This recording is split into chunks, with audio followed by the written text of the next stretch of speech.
21.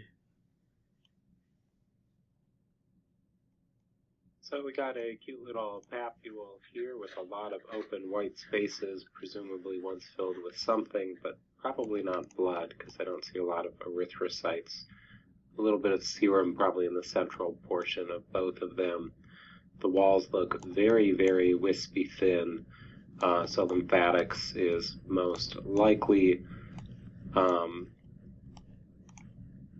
So lymphangioma, I think, would be the best diagnosis here. Not really seeing a muscular, thick-walled vessel anywhere, and again, not a lot of blood, thin walls. Very good. I agree. This one's kind of polypoid in appearance, lymphangioma. And in reality, probably most, if not all, of the things that we call lymphangiomas are actually lymphatic malformations.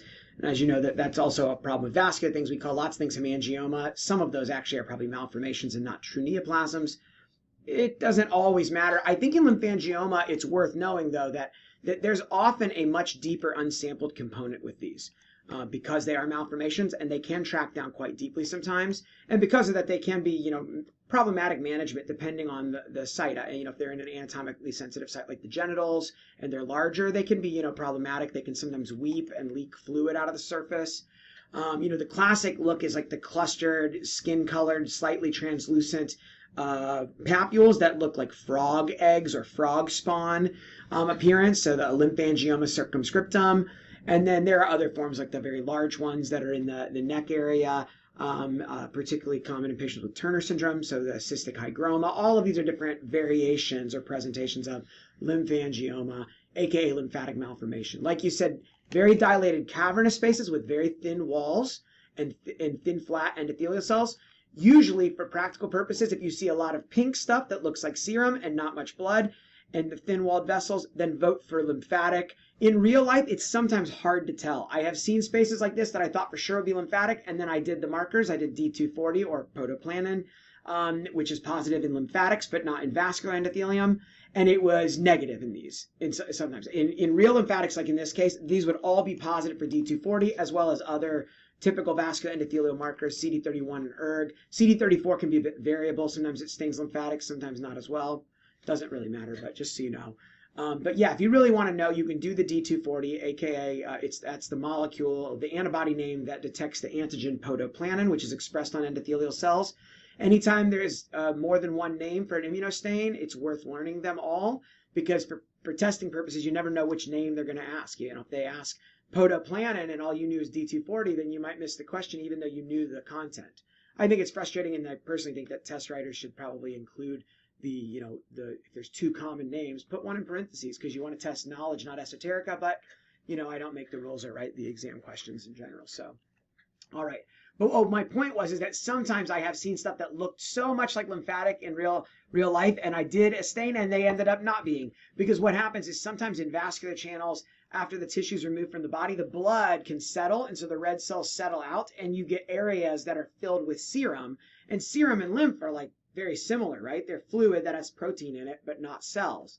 And so they'll look pink and kind of cracked like this in the spaces. So I've seen vessels that have serum that don't have much blood that look very similar to lymphatics. And also I've likewise seen sometimes lymphatic spaces that get blood in them because blood has spilled into them during cutting when we gross dissect the tissue and process it in the lab. So, but on a test, I would say pink filled spaces like this, call it lymphatic.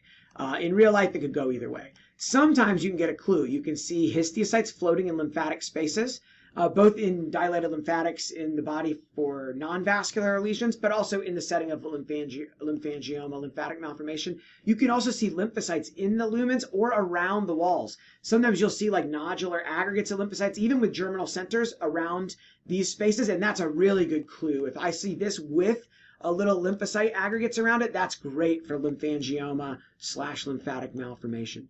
And some malformations can have lymphatic and venous components. They can have a mixture of components all mingled together. All right. So this one, lymphangioma or lymphatic malformation, really good example of it here. Very nice. Oh, and the last point I was going to make is, look, you can get entrapment of vessels in these that looks quite like angiokeratoma. So to me, lymphangioma, angiokeratoma, targetoid hemocytotic hemangioma and post-radiation atypical vascular lesion can have areas that look almost identical to one another. The nuance of sorting them out is based on, is there blood or not? Are there slit-like spaces underneath and hemosiderin? Is it occurring in a radiated site? All of those things are the nuance of sorting between those, but they can, to me, look quite similar and overlapping. So if you struggle to tell those apart, it's because they look alike. That's why. Oh yeah, and also, we got hobnail cells. Hobnails are everywhere. Don't get too worried about the hobnails, okay? They're only useful when you want them to be useful. I mean, that's kind of true.